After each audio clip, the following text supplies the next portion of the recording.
Alright guys, I'm back with my review of this week's Ring of Honor TV show for February 16th, 2013.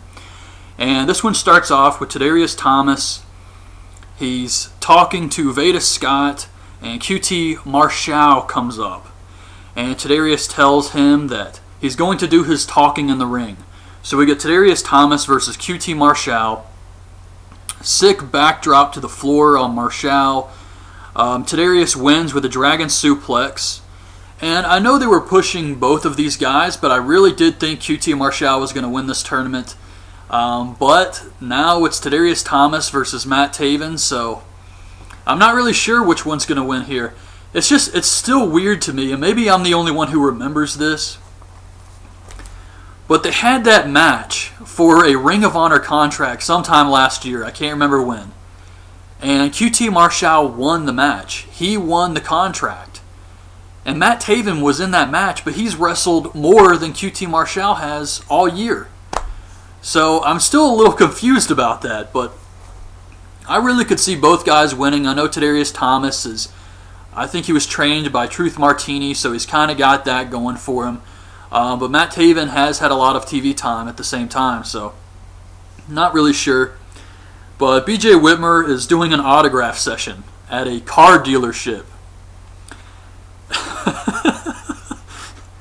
And Charlie Haas shows up. He was supposed to do the autograph session, and something happened, so they gave it to BJ Whitmer. And he shows up and he's pissed off, and he just punches BJ in the face.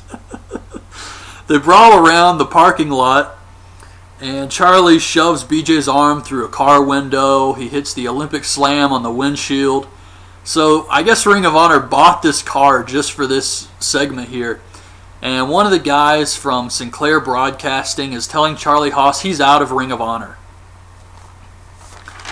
Which is strange because later on the inside Ring of Honor, Charlie Haas gets a tag title shot. So Nick Westgate and Brian Fury versus CNC. And almost immediately, Rhino comes out and gores Cedric. Carino punches Caprice and says that evil is coming, Ring of Honor dies. So it was really just a way to put over Scum here.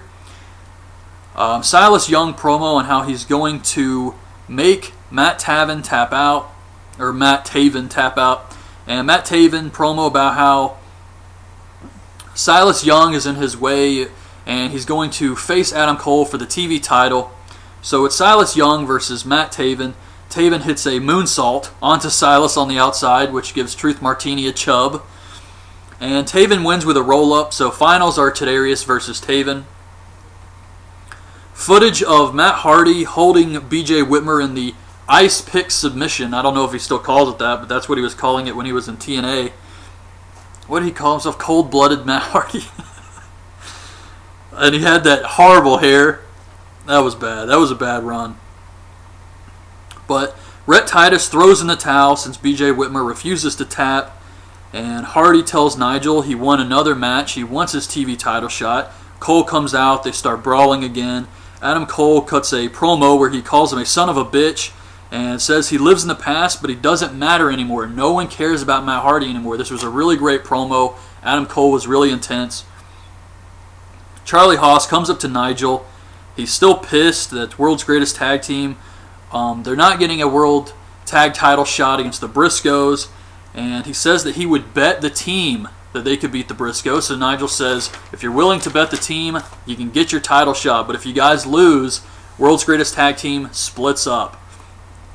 And I think I said before, probably last week, that I did hear about them making this match, and it's probably just a way for them to split up the team so that Shelton Benjamin can go to WWE, and that's probably why they're building Charlie Haas up as a singles guy lately. So I do see them splitting up the tag team here.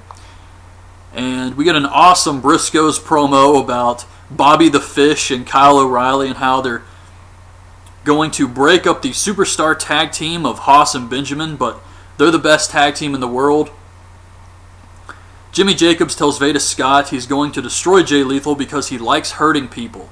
And we get Jimmy Jacobs versus Jay Lethal. I thought this was a great match here. Steve Corino's on commentary Did a great job as usual.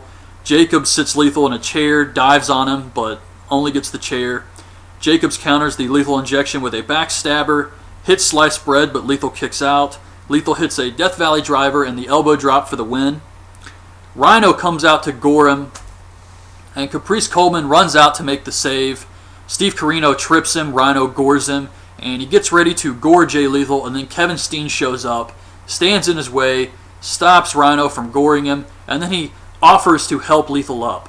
And Lethal just rolls out of the ring. He's confused. He doesn't know what's up with Kevin Steen, and that's how the show ended. So it's still really strange. I mean, Kevin Steen hasn't been talking or anything, but yeah, I mean, it's a weird angle because it's like Kevin Steen is against his own team here with Scum, and I'm not really sure where they're going with this, but I really think he's just trying to destroy Jay Lethal, maybe playing mind games or something. That's how they're going to build this up. But yeah, it was definitely a strange way to end the show. And it's really just more mysterious because Steen isn't cutting any promos at all. He's just doing these random things like this, and he refuses to talk. But it was a good episode. I liked the main event, the Prospect Tournament. Had some good matches there with that, and I guess next week is the finals of the Prospect Tournament with the winner facing Adam Cole at the pay-per-view. So anyways, that's my review of this week's episode of the Ring of Honor TV show. Hope you guys liked the video. Leave your thoughts on this week's show in the comments, and thanks for watching.